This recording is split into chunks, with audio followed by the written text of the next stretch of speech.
For the overseas Filipino workers returning back to Singapore, as of April 10, 2022, I will put all the requirements. And for the tourists visiting Singapore, I will put the link below for the checklist to follow. A departure card to fill up while queuing for checking in. A printed OEC, a screenshot of your airplane ticket, and your vaccination certificate. Printed negative result of antigen or PCR test 2 days before your departure. Pre-departure test can also be done at PAL Gate 3 on the day of your departure. Fill up SG arrival card via online 3 days before your departure. Please take note that these guidelines may change depending on the government protocol. Upon checking in, you will be reminded to download the Trace Together app. They will also check your pass or Singapore visa card. At the immigration, they will ask for the pre-departure card and for your OEC.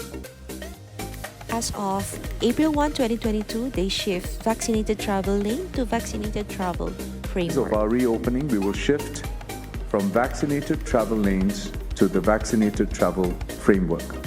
This framework will be the new baseline setting. The 1st of April 2022, all fully vaccinated travelers from any country or region will be allowed to enter Singapore quarantine-free, provided that they have not been in countries or regions on the restricted list in the preceding 7 days. We have no countries on the restricted list at present. Fully vaccinated visitors will not need to apply for a vaccinated travel pass before entering Singapore. We will no longer have designated VTL flights or ferries. Fully vaccinated travelers can take any flight or ferry to Singapore to be accorded quarantine-free treatment upon arrival. Fully vaccinated travelers will not be required to take an on-arrival test. But for now, those arriving by air and sea will still need to submit a negative pre-departure test result taken within 2 days of departure for Singapore.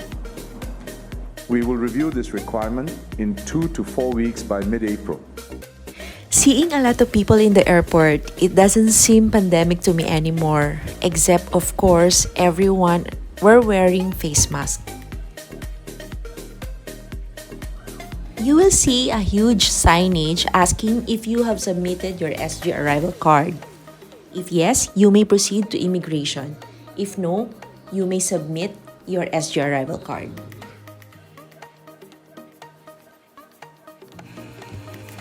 I saw a very long queue for the tourists entering Singapore. But for the permanent residents, for the Singaporeans, and for the long-term pass holder, you may proceed to automated clearance to just scan your passport and that's it. After collecting my luggage, I went to designated arrival pickup to wait for the Grab car. And yes, for the fully vaccinated travelers, no more quarantine and no more on-arrival test to be done.